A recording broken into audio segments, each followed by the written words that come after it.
kita sekarang akan belajar bersama-sama ya. Kalau mengingat bagaimana kita belajar, saya mengingat ketika dulu saya masih SD ya, bersekolah ya, bagaimana ibu itu begitu setia ya, menyiapkan kita baju seragam ya, sepatu, bahkan kaos kaki pun dipakaikan waktu kita masih SD dulu ya, mengantar kita ke sekolah ya. Sampai di sekolah kita tidak langsung masuk di kelas, kita berbaris dulu ya, mungkin sama ya, kita berbaris dulu di hadapan kelas ya, masing-masing kelas, dan kemudian guru memberikan kita nasihat-nasihat, arahan-arahan. Setelah itu kita kemudian berbaris dengan rapi masuk ke dalam kelas masing-masing. Nah, harus rapi. Setelah itu sampai di kelas, kita duduk di kursi masing-masing, tidak boleh senggol kiri, tidak boleh senggol kanan, harus duduk dengan tenang ya, betul ya. Nah, kemudian setelah itu, kebetulan saya dulu sekolah Katolik, jadi kalau sekolah Katolik itu kita berdoa dulu bersama-sama ya. Biasa kalau sekolah Katolik itu ada doa kami, ada salam Maria Bunda Allah ya. Nah, setelah berdoa, nah barulah kemudian guru kita merasa bahwa anak-anaknya ini telah siap untuk belajar ya. Nah, kenapa saya mengambil analogi ini Bapak-bapak? Kita belajar sesuatu yang sifatnya ilmu pengetahuan, yang materi yang bisa kita lihat ya. Kalau kita belajar belajar menggambar itu kan kita gambar ya. Nah, sedangkan kita belajar sesuatu yang kita bisa lihat, kita bisa rasakan saja, itu kita mesti fokus, hati kita mesti disiapkan terlebih dahulu. Apalagi kalau kita mau membaca firman Tuhan. Amin. Ya, terlebih lagi jika kita mau membaca firman Tuhan, kita mesti menyiapkan hati kita. Nah, tema kita malam ini adalah Bapa, ajarkan kami membaca firman-Mu ya.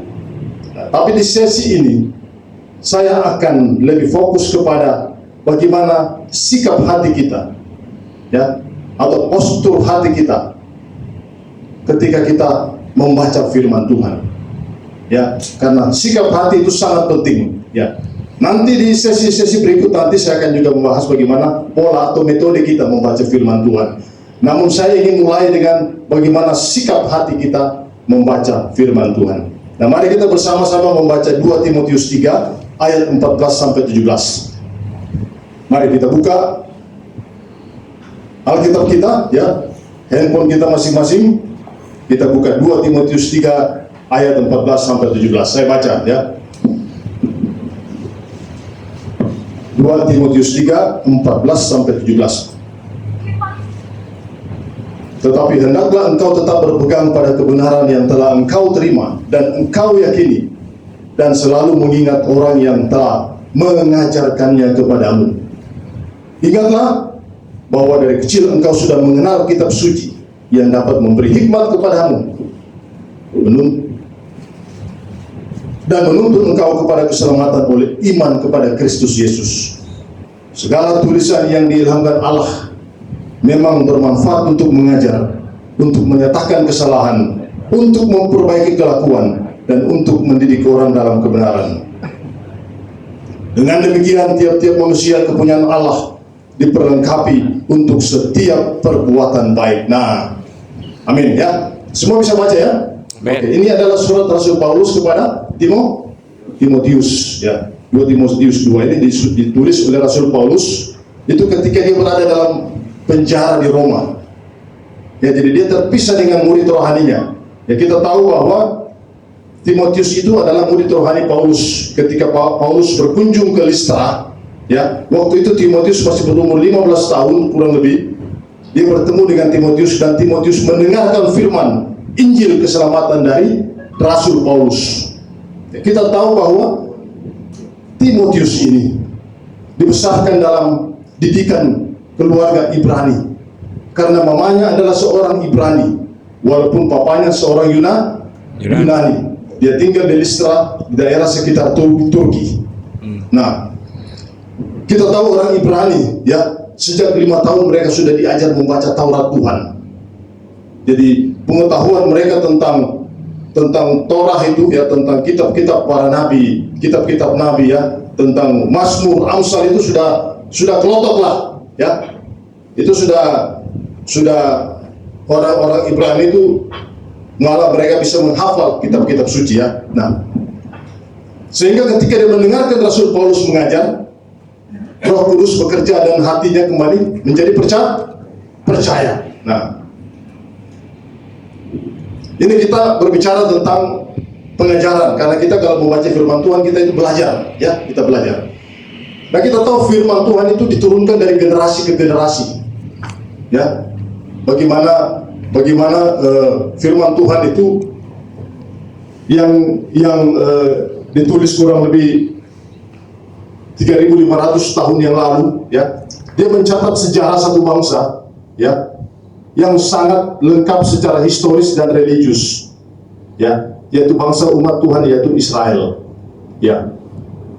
Nah, disinilah bijaksana daripada Tuhan, ya, ketika seorang yang bernama Musa, ya, seorang Ibrani keturunan Lewi yang bernama Musa, ya, Tuhan perkenankan dia diangkat menjadi seorang pangeran raja di Mesir. Disitulah kemudian Musa belajar di dalam lingkungan istana. Nah, di dalam istana Mesir itu, anak-anak Mesir itu ada namanya sekolah istana yang namanya Kap, ya, Kap. Nah, di situ khusus untuk anak-anak Firaun. Ya, bayangkan, ya, seorang anak rakyat jelata seperti Musa ini bisa mendapatkan pendidikan, ya, untuk seorang anak raja, seorang bangsawan yang disiapkan menjadi pemimpin bangsa, menjadi jenderal, menjadi administrator negara, ya. Mereka belajar hukum, ya, mereka belajar ilmu perang, astronomi, matematika, bahkan mereka diajar bagaimana cara berbicara, dan mereka terutama pandai menulis, terutama sastra-sastra dan sejarah-sejarah. Disitulah Tuhan membentuk seorang Musa. Amin. Sehingga dia mempunyai akal budi yang begitu pandai. Ya. Selain Tuhan juga menganugerahkan kepada dia hikmat dari sorga. Tuhan memberikan dia pembekalan untuk memiliki kapasitas sebagai hamba Tuhan yang dipersiapkan untuk nanti menjadi alat di tangan Tuhan untuk menuliskan firman Tuhan, ya.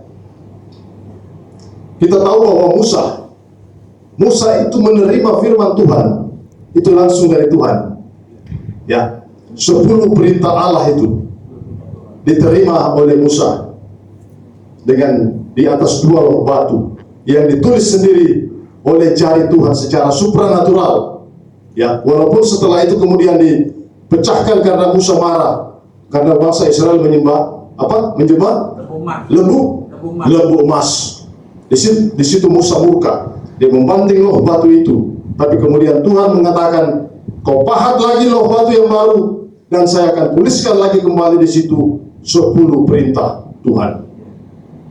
Ya. Di samping itu juga Tuhan sendiri berbicara kepada Musa, memberikan petunjuk-petunjuk, perintah-perintah, aturan-aturan, dan Musa menuliskan dengan hikmat yang Tuhan sudah berikan kepada dia, ya. Jadi luar biasa, ya. Jadi firman Tuhan itu dalam bahasa Latin, kalau dalam bahasa Yunani kalau kita baca tadi perikop kita, segala tulisan yang diilhamkan Allah, ya. Segala tulisan yang diilhamkan, bahasa Inggris itu inspire. Kalau bahasa Yunani itu Theopneustos. Theo itu apa tuh? Tuhan. Jadi kalau ada orang namanya Theo itu, ya, itu biasanya orang yang bapaknya itu religius, ya, pemarwa, ya, sehingga dia memberikan anaknya Theo, ya. Itu Theo nama sakral itu Theo. Itu artinya Tuhan. Nah, Pneo itu dinafaskan. Pneo, ya, kalau orang paru-paru itu kan Pneo, ya. Pneo, ya, itu bahasa Yunani. Jadi firman Tuhan itu adalah perkataan Tuhan yang dinafaskan kepada hamba Tuhan. hamba yang dia pilih dan dia bentuk sendiri, yang dia urapi tentunya, ya, sehingga dia bisa mendengarkan suara Tuhan lewat Roh Kudus. Itulah firman Tuhan, atau kita kenal dengan logos, isi hati Tuhan, perkataan Tuhan sendiri. Nah, oleh karena itu, karena ini firman Tuhan, ya, sesuatu yang kudus, maka kita mesti mempunyai sikap hati yang benar sebelum kita membaca firman Tuhan. Sikap hati pertama adalah kita melakukan persiapan hati, menguduskan hati kita. Nah, ini penting, ya, menguduskan hati kita. Nah, sebenarnya menguduskan hati itu adalah suatu proses yang kita jalani dari hari lepas hari.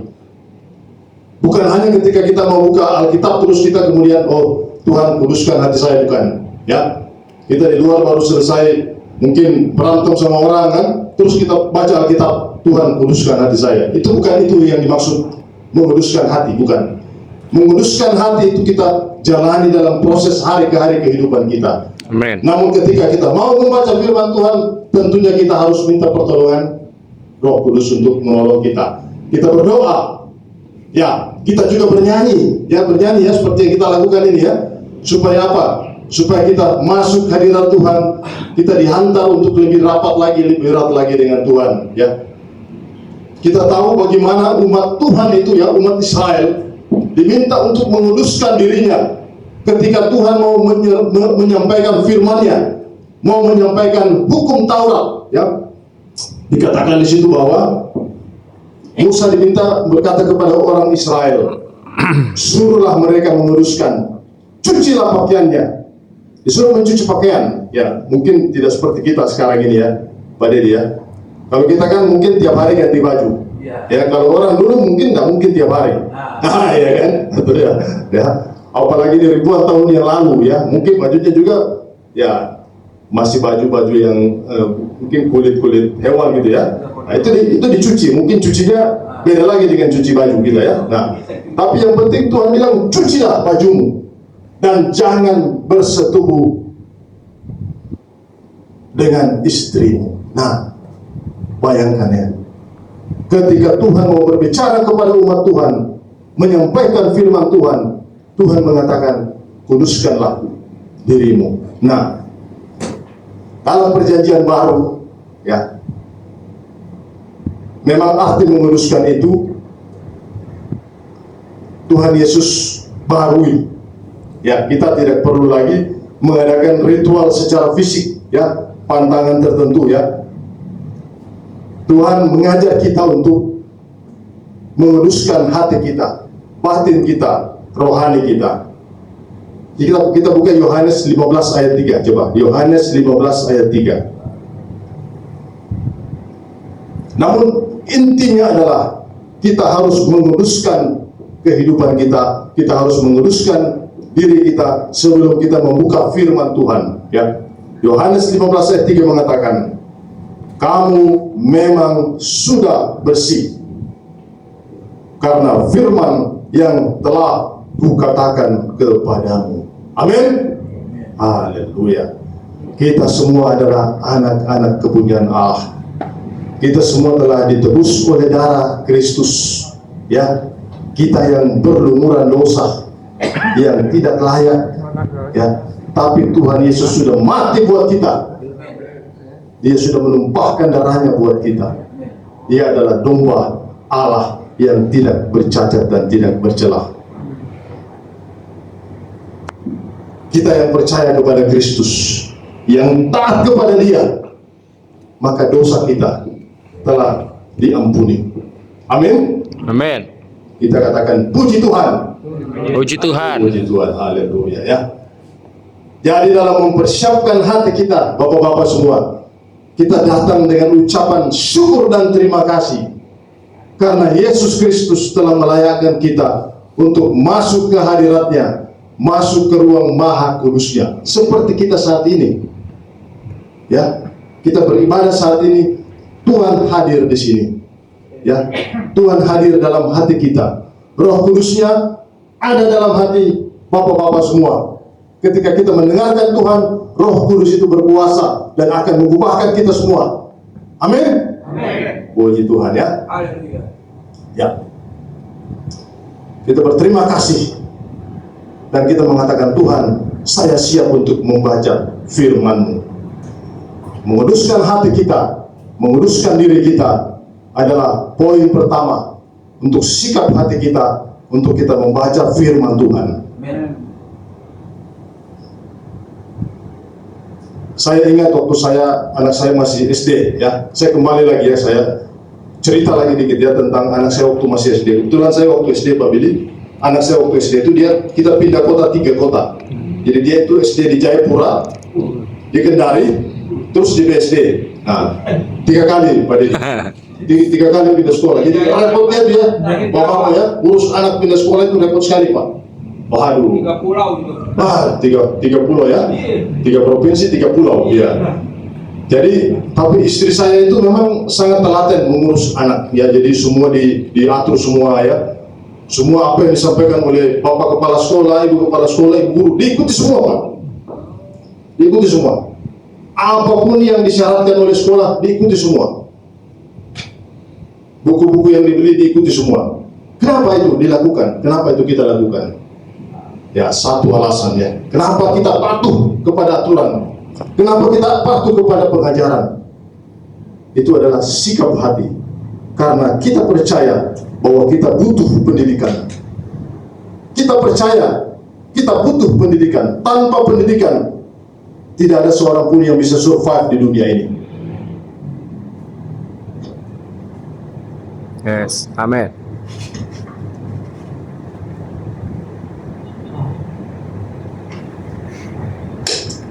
Sorry ya. Tanpa pendidikan, ya tidak ada seorang pun yang bisa survive. Nah, kira-kira ada yang tidak pernah sekolah di sini? Sekolah tidak ada. semua. Ya, pada dia tidak ada. Semua merasa itu adalah sesuatu yang Penting. penting. Nah, sesuatu yang penting. Nah, membaca kitab suci, membaca firman Tuhan, kita butuh sikap hati seperti itu. Amin. Amin. Ya, membaca Alkitab adalah satu kebutuhan. Amin. Namun kebutuhan kadang-kadang kita merasa itu sebagai kebutuhan yang bukan yang kebutuhan pokok Pak. Kita anggap itu sebagai suplemen saja, kebutuhan tambahan saja ya, tidak apa-apa lah. Tadi Pak Markus bilang tiap hari harus baca firman Tuhan ya. Tapi kalau kita anggap itu suplemen vitamin saja ya, mungkin ada apa-apa lah. Seminggu sekali cukup. Ya kan cuma vitamin Pak ya. Vitamin kan dimakan pada saat kita butuh saja ya. Tapi kalau makanan kita tidak makan, tidak mungkin ya. Nah mungkin ya, mungkin 3 hari sudah susah kita ini beraktivitas ya. Nah, firman Tuhan itu ya, banyak dari kita yang masih menganggap itu adalah suplemen yang cuma dibaca sekali-sekali kalau ada waktu, kalau moodnya ada, kita baru buka firman Tuhan. Tapi kalau tidak mood, sudahlah, nanti aja. Berdoa pun juga mungkin 1 menit saja ya, setelah itu selesai. Berarti kita tidak menganggap firman Tuhan adalah kebutuhan yang mutlak dalam kehidupan kita. Firman Tuhan itu harus kita anggap sebagai kebutuhan yang mutlak. Amin. Ya, atau kalau dalam bahasa gaul ya, itu adalah kebutuhan yang mutlak, itu adalah survival necessity ya. Survival necessity. Jadi kebutuhan yang memang kita butuhkan untuk survive. Ya. Bertahan hidup ya. Bertahan hidup kita butuhkan ya. Ya, kenapa? Kenapa ya?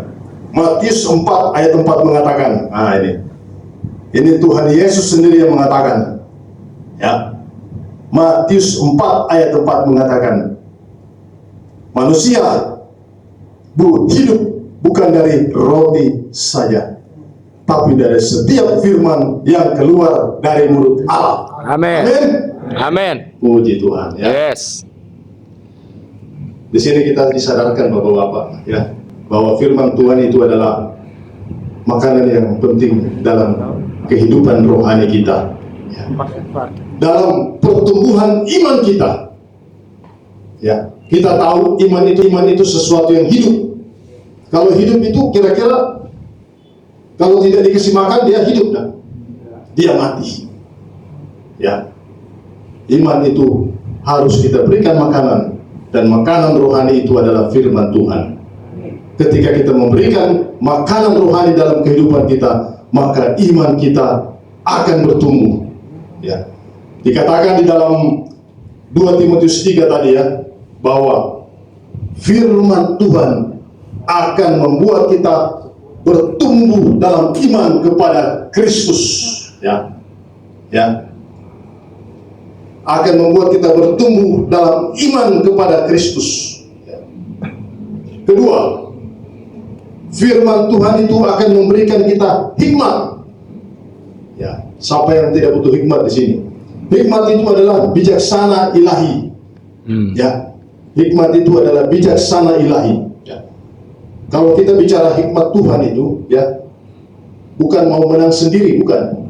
Ya, bukan mau untung sendiri, bukan. Ya, bukan mau kaya sendiri, bukan. Itu bukan hikmat Tuhan. Ya, bijaksana ilahi itu memberikan kita satu kerinduan untuk berbagi, ya, kerinduan untuk saling memberi, saling mengisi kehidupan kita. Seperti kita hadir di sini ya, saling memberkati semua dengan kesaksian tadi. Ya, bayangkan tadi Om Alex yang sudah begitu lama tidak ada, ternyata sekarang lagi belajar Alkitab ya. Amin. Itu. Nah, ya. Jadi tidak mengenal usia. Ya, firman Tuhan itu adalah makanan rohani kita. Kita butuh firman Tuhan, Bapak-bapak. Kalau kita tidak baca firman Tuhan, maka iman kita itu akan mati. Ya, mati. Kalau tidak baca firman Tuhan, iman kita itu mati, tidak bertumbuh. Makanya sedikit-sedikit khawatir. Nah, itu. Sedikit-sedikit takut.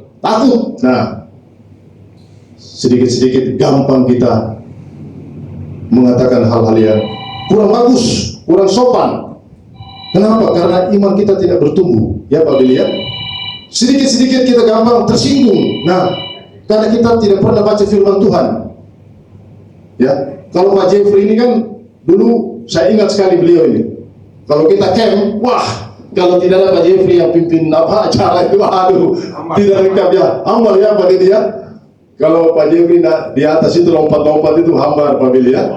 Waduh, ini teladan kita. Tepuk tangan dulu buat Pak Jeffrey. Nah, luar biasa ya. 1, 2, 3. Yes. Pria sejati. Yes. Luar biasa. Nah, firman Tuhan itu juga akan mengajar kita. Ya, firman Tuhan itu mengajarkan kita kebenaran sejati. Kebenaran sejati. Jadi dalam hal apa saja? Apakah Bapak-bapak bekerja di sektor apa saja? Ya. Ya, firman Tuhan itu akan mengajarkan kita kebenaran sejati. Bapak-bapak hadir di keluarga, firman Tuhan itu akan mengajarkan Anda kebenaran sejati. Ya, Anda dalam dunia pekerjaan, firman Tuhan akan mengajarkan Anda kebenaran sejati. Amin. Dalam persekutuan ini juga dia akan mengajarkan kita kebenaran sejati. Ya, karena Yesus mengatakan, "Akulah jalan dan kebenaran dan hidup." Amin. Ya, firman Tuhan, Yesus Kristus adalah firman yang hidup. Ya. Firman Tuhan akan menyatakan kesalahan. Nah, kesalahan itu artinya mengoreksi. Nah, kita tidak boleh keras hati. Ya, firman Tuhan kadang menegur kita dengan keras. Itulah firman Tuhan. Nah, kalau Roh Kudus menuntun kita, maka kita akan membuka hati kita untuk kita berubah. Firman Tuhan itu juga akan memperbaiki kelakuan dan mendidik dalam kebenaran. Nah, ini menyangkut moralitas. Yes. Ya. Jadi kalau kita dalam firman Tuhan, baca firman Tuhan, kita tidak akan berpikir sesuatu yang tidak baik. Ya, tentang percabulan misalnya. Ya, sampai masih suka lihat gambar porno di sini. Kalau pria sejati tidak ada lagi Pak Dedi ya. Amin. Semua sudah bertobat semua. Amin. Karena firman Tuhan sudah mengajarkan memperbaiki kelakuan dan mendidik dalam kebenaran ya. Ya. Firman Tuhan juga mengajarkan kita untuk berlaku jujur. Ya. Ya, kebenaran, mendidik dalam kebenaran. Ya, untuk berkata ya, kalau ya, tidak kalau tidak, itulah firman Tuhan. Nah, sikap hati ini memandang firman Tuhan sebagai kebutuhan yang mutlak dalam kehidupan kita, survival necessity. Jadi kebutuhan yang mutlak, ya, bukan suplemen, bukan pelengkap, ya, tapi sesuatu yang mutlak dalam kehidupan kita. Bapak-bapak, sudah dua sikap hati yang kita renungkan, ya, bersama-sama. Ya, sikap hati pertama tadi adalah menguruskan hati, ya, menguruskan hati kita. Ya, sikap hati yang kedua adalah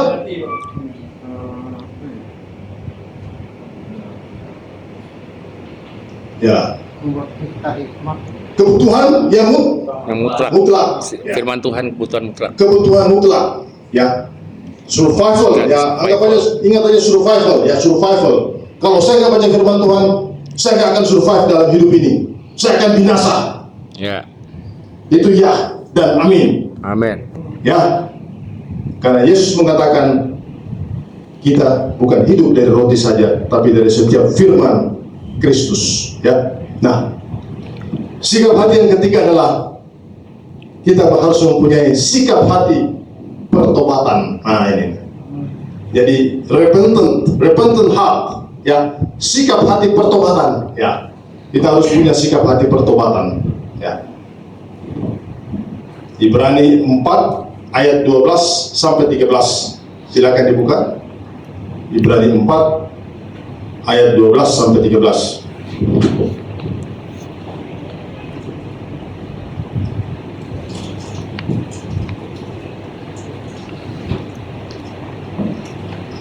Sudah dapat semua? Oke. Sebab firman Allah hidup dan kuat dan lebih tajam daripada pedang bermata dua manapun. Ia menusuk dalam sampai memisahkan jiwa dan roh, sendi-sendi dan sumsum.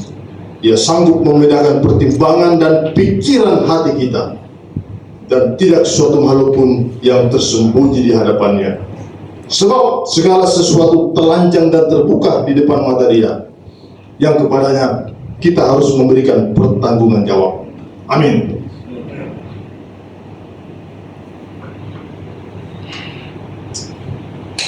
Ini firman yang luar biasa, ya.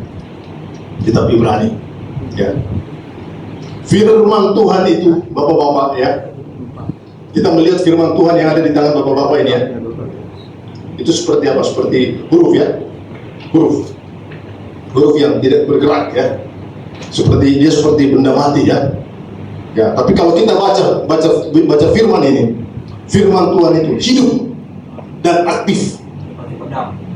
Ya, seperti pedang. Dia hidup dan aktif. Ya, aktif. Ketika Anda membaca firman Tuhan, dia bisa mengubahkan kehidupan Anda. Karena Amen. Firman Tuhan itu hidup dan dia aktif. Ya. Dia bekerja. Ya, kalau kita baca iklan Rinso, ya, apa Membersihkan noda. dan Membersihkan noda. aktif, ya. Aktif. Ada zat aktif di situ, ya. Aktif, Dia aktif, membersihkan artinya noda. dia bekerja. Yes. Ya, katanya direndam saja, tidak usah digosok-gosok. Ya. Dia sudah Bersih. Mencuci sendiri. Iya, ya. Membersihkan Aktif, ya. noda. Ya. Noda-noda berdosa. Dia bekerja sendiri. Amin. Nah, begitulah firman Tuhan, Bapak-bapak. Ketika kita membaca firman Tuhan, dia itu aktif. Yes. Dan satu hal, firman Tuhan itu berkuasa. Amin. Amin. Amin. Nah, firman Tuhan itu berkuasa. Ya. Tuhan menciptakan alam semesta dengan firman-Nya. Kita manusia diciptakan dengan firman Tuhan. Ya. Semua alam semesta diciptakan oleh firman Tuhan. Bahkan Roma 10 ayat 17. Coba buka Roma 10 ayat 17. Jadi iman timbul dari Pendengaran akan firman. pendengaran akan firman Kristus. Amin. Jadi iman kita pun juga bisa teguh, bisa kokoh di dalam Kristus karena firman Tuhan. Karena pendengaran akan firman Tuhan, karena kuasa firman Tuhan, sehingga kita teguh berpegang di dalam Kristus. Kita tidak goyah. Ya.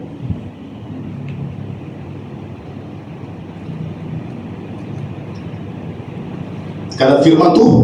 Karena firman Tuhan. Kita teguh berdiri di jalan orang benar dan tidak duduk dalam kumpulan pencemooh. Ya.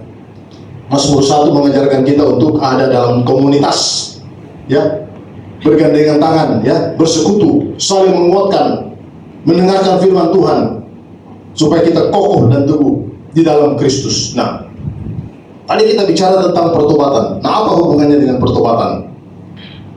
Apa hubungannya dengan pertobatan? Nah, dikatakan di sini bahwa segala sesuatu telanjang dan terbuka di Transparan. depan mata Dia. Nah, Yes, amin.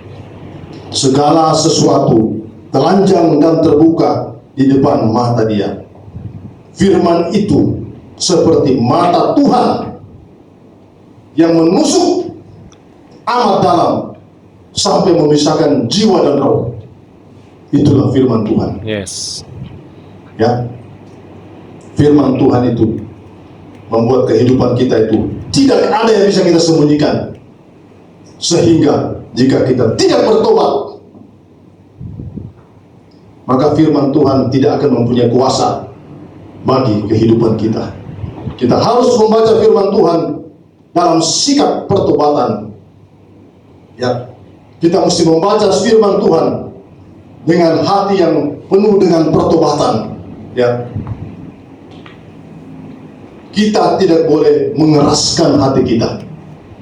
Ini satu hal yang menjadi musuh dalam hati kita, kehidupan kita. Karena orang percaya banyak yang mengeraskan hati mereka, ya, mengeraskan hati mereka. Nah, kita tahu bahwa pertobatan itu dalam bahasa Yunani, bahasa asli Perjanjian Baru itu disebut dengan metanoia. Ya. Metanoia itu artinya Perubahan pikiran. kita berbalik, ya, kita meninggalkan semua perilaku, perkataan, pikiran dan sikap yang dipenuhi dosa, dan kita berbalik searah dengan apa yang firman Tuhan sampaikan. Ya, metanoia itu adalah perubahan hati dan pikiran, berbalik total kepada Tuhan. Itulah pertobatan, ya. Yohanes Pembaptis mengatakan, bertobatlah sebab kerajaan surga sudah dekat. Nah, kita tahu bahwa mengeraskan hati ini banyak sekali kita baca di Perjanjian Lama, ya, dengan istilah tegar tengkuk. Ya, bangsa Israel dikatakan adalah bangsa yang tegar tengkuk. Ya, mereka mengeraskan hati mereka. Ya, padahal firman Tuhan mengatakan di Ibrani 3 ayat 7 dan 8, pada hari ini jika kamu mendengar suaranya, janganlah keraskan hatimu. Amin. Pada hari ini, jika kita mendengarkan suara Tuhan pada hari ini, janganlah keraskan hatimu. Ya, undanglah Roh Kudus masuk untuk mengubahkan kita. Katakan, Roh Tuhan, saya mau membuka hati saya untuk Kau ubah. Saya mau membuka hati saya untuk Roh Tuhan bekerja di dalam hati saya. Amen. Memulihkan saya. Saya mau melepaskan pengampunan buat orang-orang yang sudah menyakiti saya. Ya, kita undang Roh Kudus bekerja dalam hati kita. Ya, sehingga firman Tuhan akan bekerja dan berkuasa dalam kehidupan kita. Ya, Bapak-bapak semua, Amsal 28, ya, Amsal 28 ayat 14 mengatakan, berbahagialah orang yang senantiasa takut akan Tuhan, tetapi orang yang mengeraskan hatinya akan jatuh ke dalam malapetaka. Orang yang mengeraskan hatinya akan jatuh ke dalam malapetaka. Adakah kita di sini yang mau jatuh ke dalam malapetaka? Tidak ada. Jangan keraskan hati kita, ya. Yohanes Pembaptis mengatakan, hasilkanlah buah yang sesuai dengan pertobatan. Ya. Jadi, kalau kita bicara tentang sikap hati, membaca firman dengan sikap hati pertobatan, ujungnya ya kita harus menghasilkan buah-buah pertobatan. Nah, saya mau kita yang ada di sini, kita bukan cuma mendengarkan firman, tapi kita Amen. menjadi Firman. pelaku firman. Kita menghasilkan buah-buah pertobatan kita dalam kehidupan kita. Ya, kita keluar, kita bertemu dengan orang-orang, kita tunjukkan buah-buah pertobatan kita. Ya, kalau kita sebagai pria sejati ya, kita kan di camp sudah banyak yang pernah ikut camp ya. Mungkin kita merasa waktu di camp saya sudah melakukan pertobatan. Ya, waktu di camp saya sudah melakukan pertobatan. Waktu saya di konseling saya sudah melakukan pertobatan. Ya, jadi pertobatan sudah saya lakukan pada waktu itu. Nah, itu ya Pak Didi ya. Ya Pak Abi ya, Pak Abi juga ini orang lama ini. Ya, kita mengatakan saya sudah melakukan pertobatan. Padahal pertobatan dalam kekristenan itu adalah program seumur hidup. Ya, pertobatan itu dalam kehidupan rohani umat percaya adalah program seumur hidup. Ya, dia bukan satu proses yang ada tanggal kelulusannya. Nah, sudah lulus pertobatan, dapat sertifikat pria sejati. Nah ini berarti sudah bertobat. Wah sudah. Nah, ya. Baru kemudian tepuk dada, saya sudah bertobat. Nah ya, nah itu Tuhan tidak suka. Itu adalah kesombongan rohani. Ya, kita harus selalu melakukan pertobatan karena pertobatan itu adalah suatu proses dalam kehidupan kita, proses pengudusan, proses penyucian atau sanctification. Ya, itu adalah proses yang tidak pernah selesai, tidak pernah purna. Pertobatan harus kita lakukan terus-menerus. Filipi 3 ayat 12. Bapak-bapak bisa buka. Filipi 3 ayat 12. Nah, ini surat Rasul Paulus kepada jemaat di Filipi. Filipi 3 ayat 12. Bukan seolah-olah aku telah memperoleh hal ini atau telah sempurna. Rasul Paulus yang mengatakan, melainkan aku mengejarnya. Kalau aku dapat juga menangkapnya, karena aku pun telah ditangkap oleh Kristus Yesus. Jadi Rasul Paulus pun juga mengatakan dia masih mengejar. Ya, dia masih terus mengejar. Artinya dia juga terus melakukan pertobatan untuk bisa serupa dengan Kristus. Ya, Rasul Paulus sendiri dengan rendah hati mengatakan, saya masih terus mengejarnya, keserupaan dengan Kristus itu, sehingga saya harus terus melakukan pertobatan dalam kehidupan saya. Nah, Bapak-bapak bicara tentang buah pertobatan. Buah pertobatan karena waktu kita tidak banyak, saya ingin sampaikan satu buah pertobatan yang paling sering menjadi batu sandungan bagi orang percaya, bagi umat Tuhan. Ya,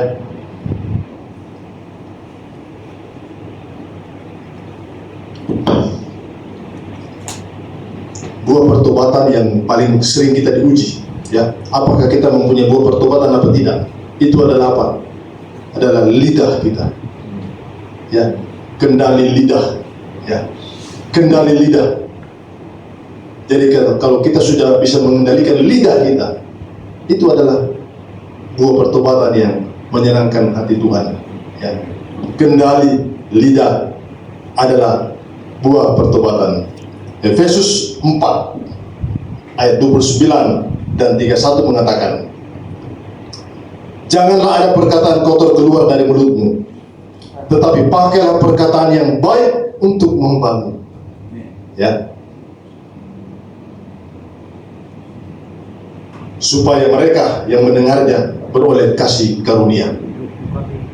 Segala kepahitan, kegeraman, kemarahan, pertikaian, dan fitnah hendaklah dibuang dari antara kamu. Demikian pula segala kejahatan.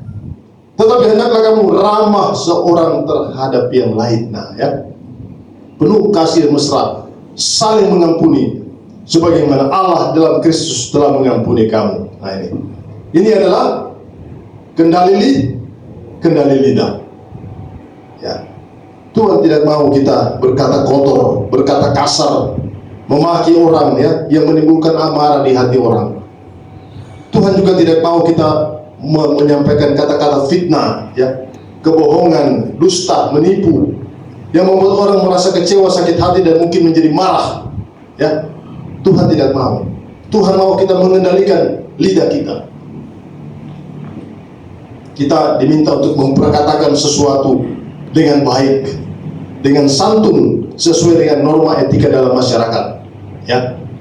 Kita hidup dalam masyarakat, kita tahu bahasa-bahasa apa yang baik untuk kita sampaikan ya, untuk kita ucapkan ya. Marilah kita menggunakan bahasa yang baik, kata-kata yang sopan dalam kehidupan kita, dalam pekerjaan kita, dalam keluarga kita ya, kepada istri kita, kepada anak kita ya. Jangan kita mengeluarkan kata-kata kasar atau makian kepada istri kita, kepada anak-anak kita, karena itu akan menduka citakan hati dia, dan Tuhan tidak mau kita melakukan itu ya. Tuhan mau kita mengendalikan lidah kita. Itu adalah buah pertobatan ya. Mengendalikan lidah kita itu adalah satu buah pertobatan. Tuhan mau kita berkata ramah dimanapun, maka hubungan akan dipenuhi dengan kasih mesra, saling mengampuni ya, saling mengampuni. Kita menghadirkan kasih karunia Tuhan kepada sesama. Itulah yang Tuhan mau, itulah buah pertobatan yang bisa kita nampakkan dalam kehidupan kita hari lepas hari. Saudara-saudaraku semua, saya ingin masuk di bagian akhir ya. Kita sudah sama-sama mempelajari bagaimana sikap hati, posture of the heart kita ketika kita mau membaca firman Tuhan. Ya, bagaimana sikap hati yang kita harus miliki untuk membaca firman Tuhan. Pertama, persiapan hati, menguduskan hati kita, menguduskan pikiran kita. Kita undang Roh Kudus untuk masuk, menguasai dan bertahta dalam hati kita. Ya, kita sucikan hati kita. Kalau kita ingat ada orang-orang yang kita benci, kita lepaskan pengampunan buat mereka. Ya, kita berdoa buat mereka. Kita kuduskan hati kita, ya, karena tidak ada gunanya kita menyimpan dendam di dalam hati kita. Jangan keraskan hati kita. Kedua, kita mempunyai sikap hati membaca firman Tuhan sebagai kebutuhan mutlak atau survival necessity. Amen. Kebutuhan mutlak dalam kehidupan rohani kita.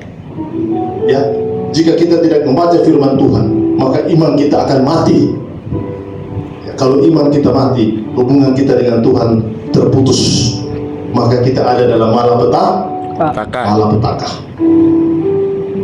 Ya, marilah kita memandang Alkitab, firman Tuhan ini sebagai makanan rohani kita untuk kita santap setiap hari. Makanya ada buku yang namanya santapan rohani. Santapan rohani ya. Santapan rohani, kita makan firman Tuhan, kita berdoa, dan kita mengkonsumsi firman Tuhan yang akan menyegarkan kehidupan kita, menyegarkan hati kita.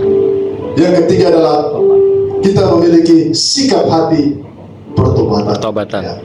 Repentant heart ya, memiliki sikap hati pertobatan.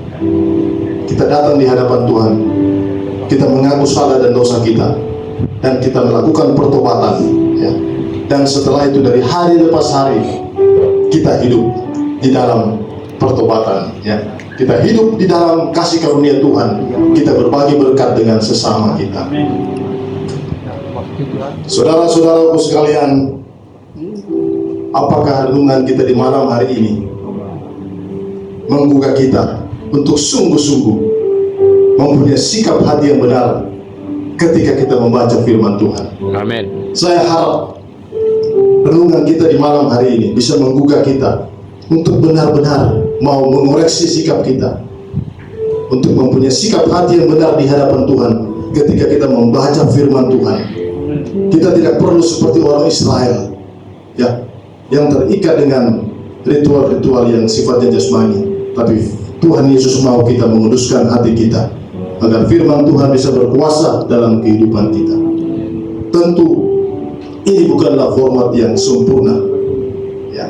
Saya hanyalah seorang yang menyampaikan firman Tuhan, hanya alat di tangan Tuhan untuk menyampaikan kebenaran firman Tuhan. Namun lebih daripada itu, Roh Kudus yang akan menuntun kita semua, menuntun bapak-bapak semua, ya, untuk mengajar kita sehingga firman ini benar-benar berkuasa dalam kehidupan kita sebagai pria, sebagai seorang suami, sebagai seorang ayah, sebagai seorang jemaat Tuhan, anggota komunitas Tuhan dalam komunitas persekutuan kita, ya, dalam komunitas pria sejati. Kita benar-benar menjadi berkat di dalamnya karena kita adalah sesama anggota tubuh Kristus. Amen. Tuhan Yesus memberkati. Mari kita masuk ke dalam doa.